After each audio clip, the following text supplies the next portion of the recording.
Okay, let's start numerical on flexibility method. अभी तक तो आपने बेसिक डिटर्मिनेंसी और इनडिटर्मिनेंसीज पढ़ी थी, और अब हम थोड़ा सा न्यूमेरिकल सॉल्व करते हैं फ्लेक्सिबिलिटी पे। ये बीएससी में भी आपने किया था, लेकिन हम थोड़ा डिटेल में पढ़ लेते हैं। आप बड़े बेसिक लेवल पे रिकॉल कर रहे हैं, और मतलब सारा जो आपने ये पढ़ा हुआ है। एनीवेज, ये एक बीम है और बीम में एक फिक्स सपोर्ट है, दो हिंजेस है।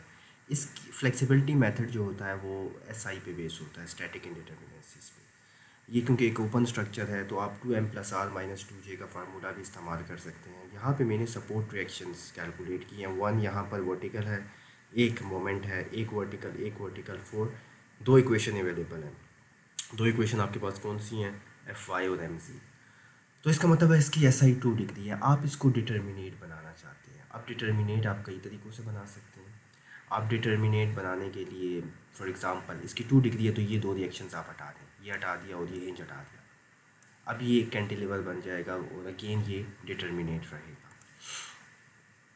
तो लेकिन हमने कैसे इससे डिटर्मिनेट बनाया कि हमने इसको दो बीम्स में स्प्लिट कर दिया।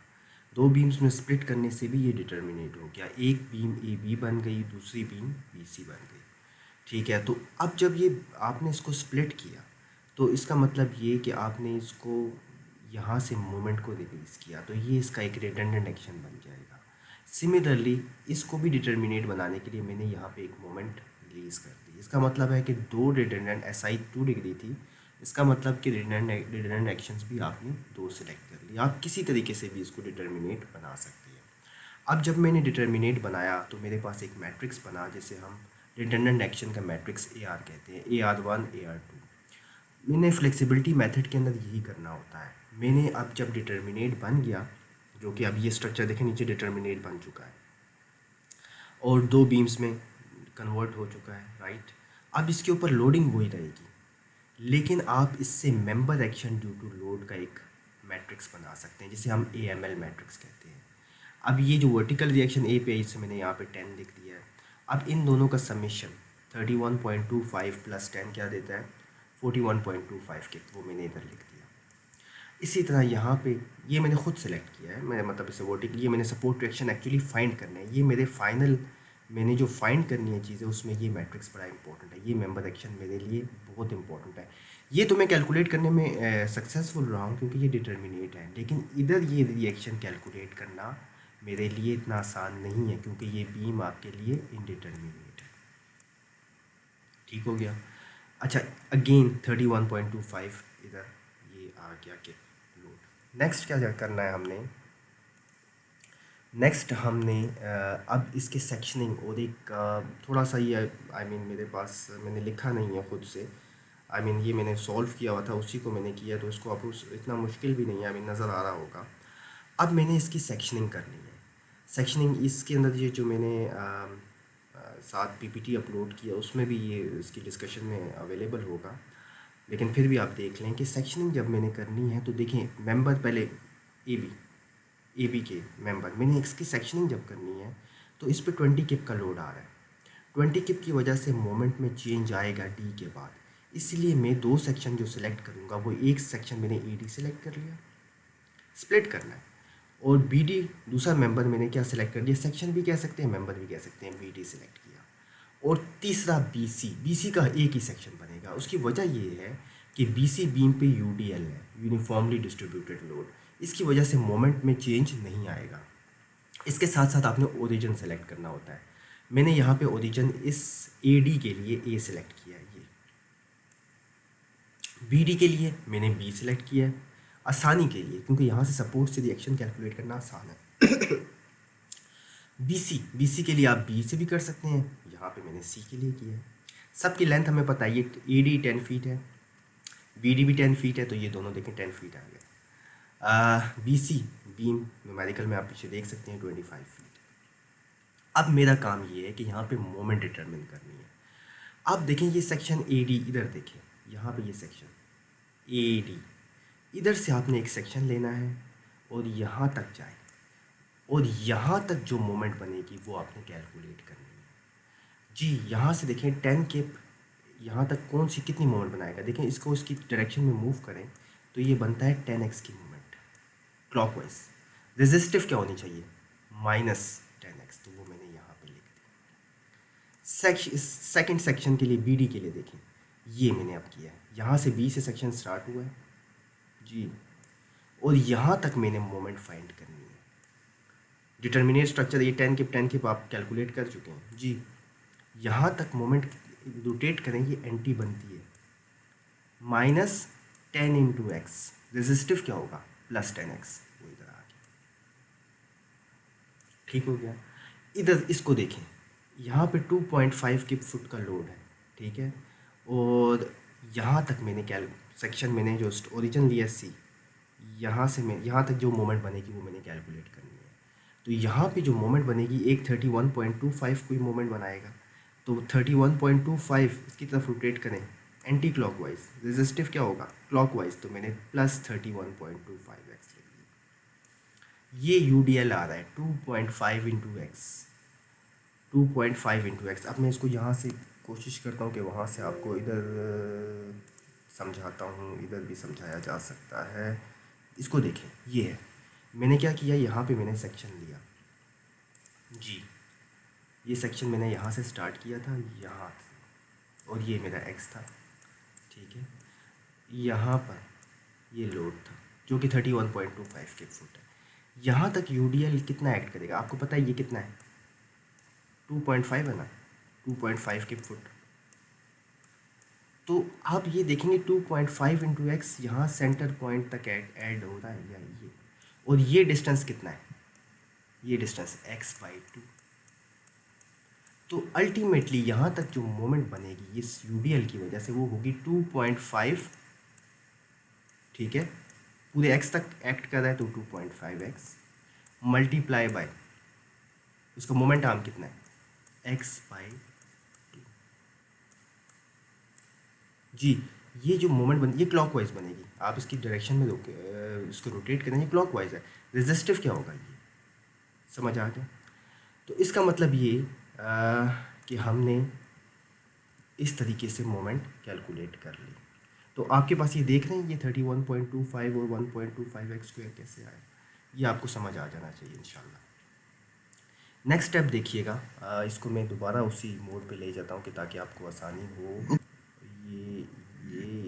ये वाला है आई थिंक, ये जी। अब ये देखें, अब मैंने 1 by 1 redundant action next step में अप्लाई करना है। 1 by 1 रिडंडेंट एक्शन अप्लाई करना है और वही मोमेंट टेबल कैलकुलेट करना है, वही सेक्शनिंग रहेगी, AD BD BC, origin A, origin B, origin 10, origin 10 जी। यहाँ तक आप देखिएगा, मुझे ये बताइएगा, मैंने अब फर्स्ट सेक्शन कौन सा लिया, ये अब ये AD यही सेक्शन है, X, यहाँ तक मोमेंट बनाएंगे, यहाँ तक क्या मोमेंट बनेगी, ये देखिए, मैंने नीचे फिगर 1 में देखिए, यहाँ तक मोमेंट बनने के लिए क्या होगा, देखिए ये +1 एक मोमेंट ऑलरेडी एग्जिस्ट कर रही है, क्लॉकवाइज है, इसका रेजिस्टिव यहाँ पे एग्जिस्ट करेगा -1, क्योंकि प्योर मोमेंट है तो moment as it is transfer होती है।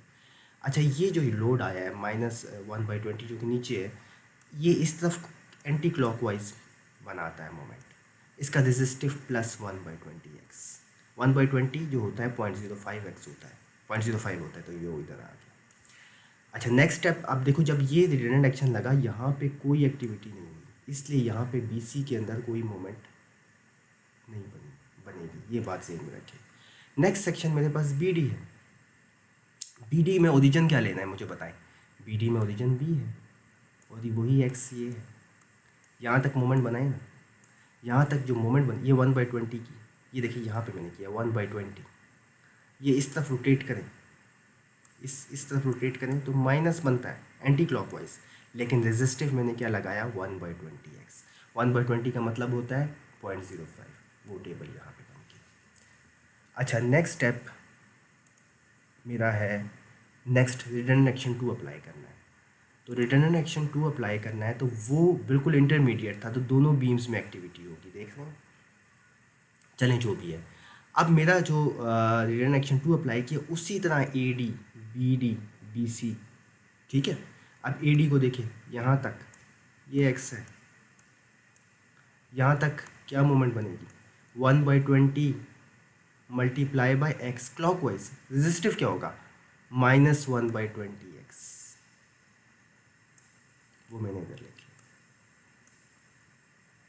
ठीक है, नेक्स्ट सेक्शन बी डी था, ये यहाँ तक बी डी का मतलब यहाँ तक क्या मोमेंट बनेगी, इसके राइट पे एक ही है, ये यहाँ पे इसकी डायरेक्शन में रोटेट करें क्लॉक 1/20 इंटू एक्स रेजिस्टिव -1/20। ये इसके साथ साथ यहाँ पे एक प्योर मोमेंट भी है एंटी क्लॉकवाइज, ये एज इट इज़ ट्रांसफ़र हो जाएगी प्लस की फॉर्म में, तो +1 आ गया। नेक्स्ट BC सेक्शन और ओरिजिन मेरा C है, यहाँ पे ये इतना लिया, यहाँ तक देखें C पे एक ही है 1/25 है कि वर्टिकल रिएक्शन, यहाँ तक क्या मोमेंट बनाएगा anti -1/25x minus resistive plus, ये एंटी बनाता है, देखिए मैंने रेजिस्टिव लगाना है, तो इस यहाँ पे ये 1/25 जो होता है वो 0.04x होता है। तो इस तरह आपने 1/1 रिडंडेंट एक्शन अप्लाई किया और मोमेंट्स कैलकुलेट किए। ठीक हो गया, पिछले स्टेप में M1 कैलकुलेट किया था, अब M2 किया। नेक्स्ट अब नेक्स्ट ये टेबल है, ये उसी की फॉर्म में लिखा हुआ है, वही टेबल पूरा का पूरा यहाँ पर आ गया। अच्छा ये मैट्रिक्स AMR और ये आसान ही है, जिस तरह आपने AML मैट्रिक्स बनाया है इसी तरह member action due to applied redundant load भी हो सकता है।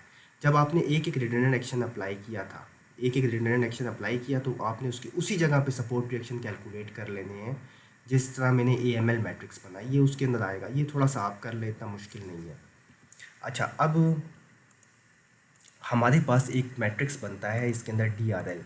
ये DRL मैट्रिक्स जो होता है ये असल में जो होता है डिस्प्लेसमेंट, ठीक है, डिस्प्लेसमेंट होता है ड्यू टू रिडंडेंट लोडिंग्स। तो जो डिस्प्लेसमेंट स्ट्रक्चर के अंदर प्रोड्यूस होती है वो आप इस मैट्रिक्स में कैलकुलेट करते हैं। ये इसका एक जेनेरिक फार्मूला है MM1/EI, जो कि इसकी फ्लेक्सुरल रिजिडिटी है। EI जो होती है वो फ्लेक्सुरल रिजिडिटी ऑफ मेंबर होती है। ये मटेरियल से कंसर्न करती है और ये I ज्योमेट्री से कंसर्न करना है। ये डिटेल में मैं बताऊंगा कि EI होता क्या है, लेकिन नेक्स्ट स्टेप में नेक्स्ट लेक्चर्स में। तो अब आपने 1/1 इन कोरस्पॉन्डिंग वैल्यूज़ को मल्टीप्लाई करना है। ये इससे मल्टीप्लाई होगा, हर मेंबर ये इससे मल्टीप्लाई होगा, ये इससे मल्टीप्लाई होगा, और किस लिमिट के अंदर आपने इंटीग्रेट करना है वो लिमिट ये है 10 फीट की लिमिट 25। तो मैंने ये फार्मूला यूज़ करते हुए देखें, फर्स्ट देखें ये -10x और ये आपस में मल्टीप्लाई हुए किस लिमिट में 10 से 0, प्लस का निशान आएगा, अगेन ये दोनों मल्टीप्लाई होंगे जो कि यहाँ पे मल्टीप्लाई हो रहे हैं, ठीक है, और वो लिमिट आपको पता है 10 से 0। फाइनली ये दोनों मल्टीप्लाई होते हैं तो 0 ही आता है, तो लिमिट इसके कोई, तो आपके पास DRL1। अब मसला ये है कि आपके पास M1 कितना बना, M1 का एक बना था कॉलम, एक M2 का कॉलम बना था। आपके पास रिडंडेंट एक्शन 2 थे, इसका मतलब कि DRL के भी 2 मेंबर होने चाहिए, एक DRL1 होगा और दूसरा DRL2 होगा। अच्छा, अब मैं फॉर एग्जांपल ये DRL2 करूँगा, तो अब मैंने इन दोनों को M1 और कैपिटल M और M2 को मल्टीप्लाई करना है। अब इन दोनों को मल्टीप्लाई करना है और इन तीनों को मल्टीप्लाई करना है लिमिट के अंदर इंटीग्रेट करते हुए 10 0 10 0, यही लिमिट्स यूज़ होंगी। ये बड़ा बेसिक आप कर चुके हैं BSc में। देखें फॉर एग्जांपल मैं एक करता हूँ, इन दोनों को मल्टीप्लाई किया, ये देखें -10x × 0.05x उसी टेबल से, और लिमिट क्या है 10 से 0, इसको इंटीग्रेट किया तो ये आता है। इसी तरह नेक्स्ट के लिए ये आ गया और थर्ड के लिए ये आया, इन तीनों को जमा किया तो मेरे पास ये आ गया। इससे आपके पास DRL मैट्रिक्स जनरेट हो चुका है, और ये इसकी यही फॉर्म होती है, डिवाइड बाई EI लिखना लाजमी है। ठीक हो गया, नेक्स्ट हो गया।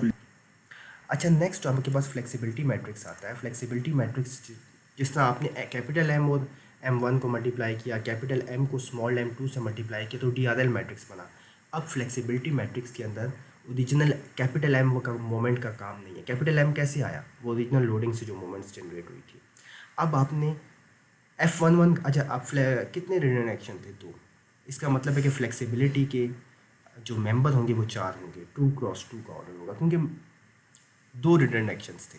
अगर रिडंडेंट एक्शन 3 होते तो फ्लेक्सिबिलिटी को मैट्रिक्स का ऑर्डर 3 × 3 होता। जी, अब इसके अंदर क्या करना है, सिंपल, अब जब F11 आपने मल्टी करना है तो इसका मतलब है M1 सेल्फ मल्टीप्लाई होगा। तो F1 ये सेल्फ मल्टीप्लाई हुआ है 0.05x -1 इसका स्क्वायर ले लिया।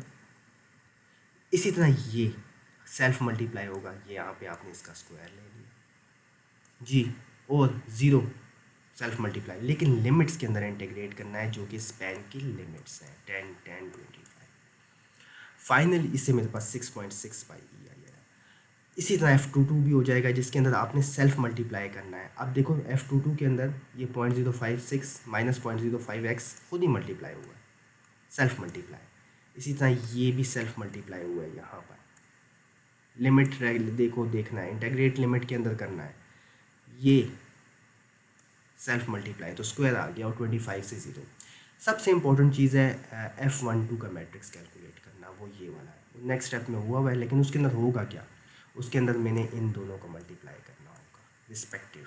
लिमिट वही रहेगी 10, 10 और 25, लेकिन मल्टीप्लाई M1 M2 से होगा, ठीक है। इसी तरह ये दोनों आपस में मल्टीप्लाई होंगे, और तीसरा ये दोनों मल्टीप्लाई होंगे तो इसका 0 ही आएगा। अच्छा इसको देखिएगा, ये मैंने ये पिछले स्टेप से किया, कॉन्टिन्यूशन है तो ये तो आसान ही है, कोई F12 और F21 कैसे आया। ये एक फ्लेक्सिबल, ये जो आई मीन मैथमेटिकल मॉडल है जिससे आप रिडंडेंट एक्शन कैलकुलेट करते हैं। AR रिडंडेंट एक्शन, फ्लेक्सिबिलिटी जी, displacement due to redundant loading जो भी है। DRS क्या होता है, this is actually displacement corresponding to redundant loads at support. For example अगर आपको सपोर्ट की सेटलमेंट हो, सपोर्ट रोटेट कर रहा हो, तो वो उसके अंदर कोई ना कोई वैल्यू आएगी कॉरस्पॉन्डिंग टू रिडंडेंट एक्शंस। तो वो नेक्स्ट अगर कोई लेक्चर होगा तो मैं उसमें बता दूंगा।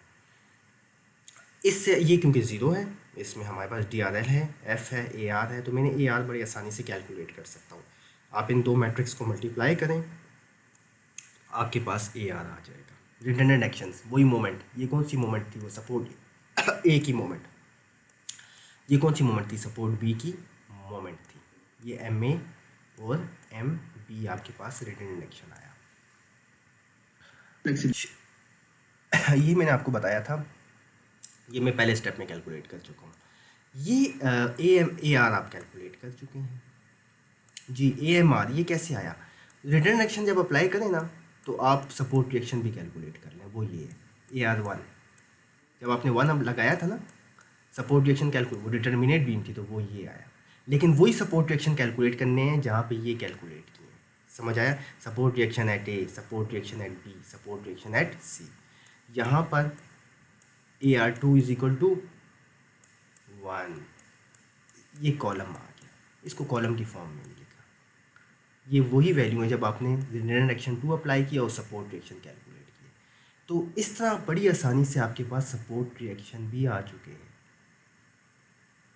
ये सपोर्ट रिएक्शन एट A है vertical, support reaction at B है, सपोर्ट रिएक्शन एट C है।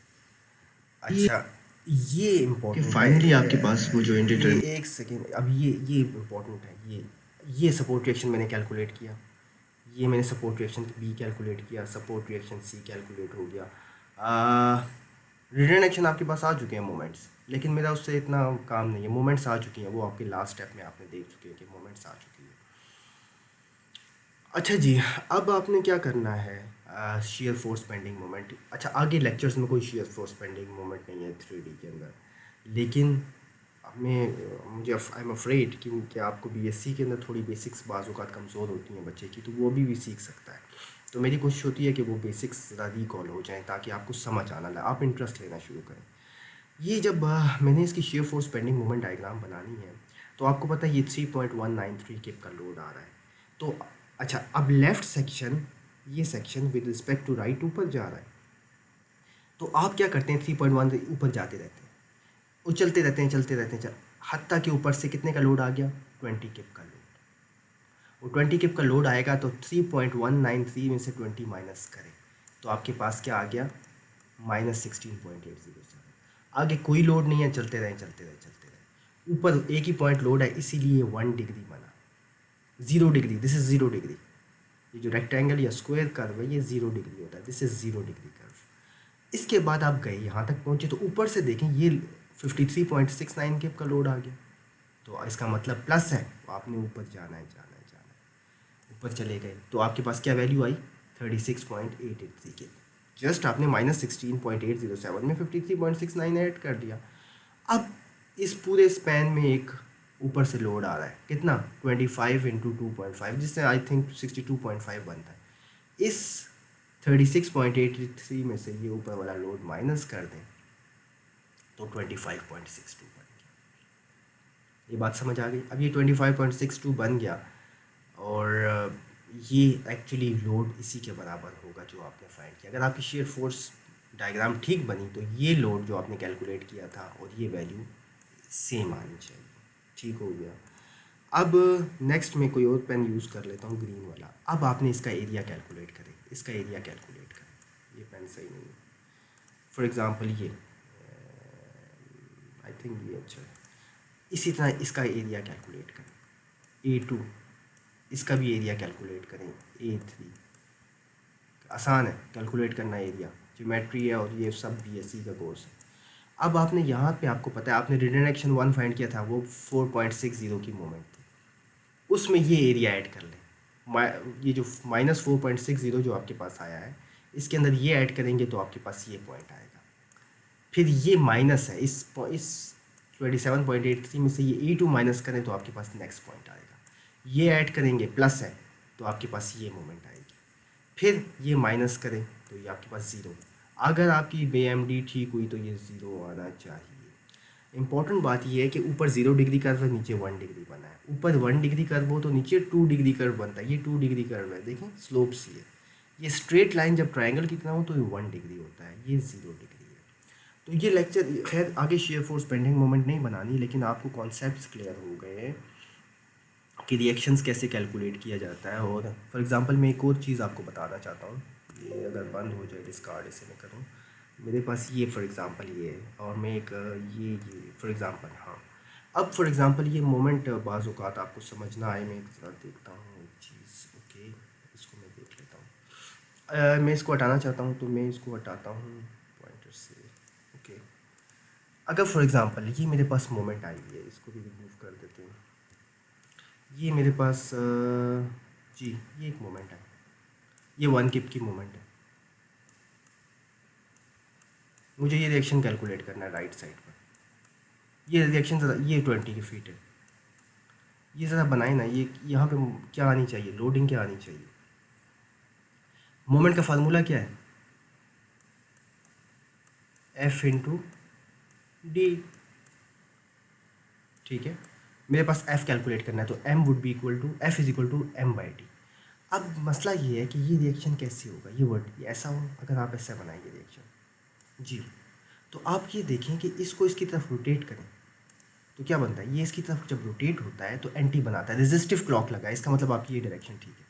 इसका मैग्नीट्यूड क्या होगा, M is equal to FD के फार्मूले से 1/20 के जी। इसको ज़रा बैलेंस करें, इसको बैलेंस ऐसे करेंगे, ये बन जाएगा। बात समझ आ गई? अगर फॉर एग्ज़ाम्पल मैं दोबारा इसको इरेज करना चाहता हूँ, अगर आपने यूँ ना किया, आपने फॉर एग्ज़ाम्पल आप कहते हैं नहीं यार ये मैं ये मोमेंट लगाता हूँ, ये ठीक है, मैं इसको भी इरेज कर देता हूँ, तो अब ये गलत होगा। क्यों गलत होगा? क्यों कि आप देखें कि ये यहाँ तक बी की तरफ आप रोटेट करें, क्लॉकवाइज मोमेंट बनाता है। बी को ए की तरफ रोटेट करें तो ये क्लॉकवाइज है, और यहाँ पे भी क्लॉक लगी है, इसलिए ये गलत है। आपने हमेशा रेजिस्टिव करना होता है, ठीक है, रेजिस्टिव एक्शन को कंसिडर करना होता है। इसका मतलब ये है कि ये ऐसे ही लगेगा। तो खैर कहने का मकसद ये है कि ये जो हमने इधर किया था, फॉर एग्ज़ाम्पल इधर कैलकुलेट किया होगा, या इधर कैलकुलेट किए थे रिएक्शंस। ये रिएक्शंस कैसे आए थे, ये रिएक्शंस ये रिएक्शन कैसे आया था 1/20 और 1/20, ये ऐसे ही आए थे। तो ये आपको थोड़ा सा ये कॉन्सेप्ट देना था। तो आगे देखते हैं, अल्लाह आसानी करें। कोशिश है कि आपको समझ आए।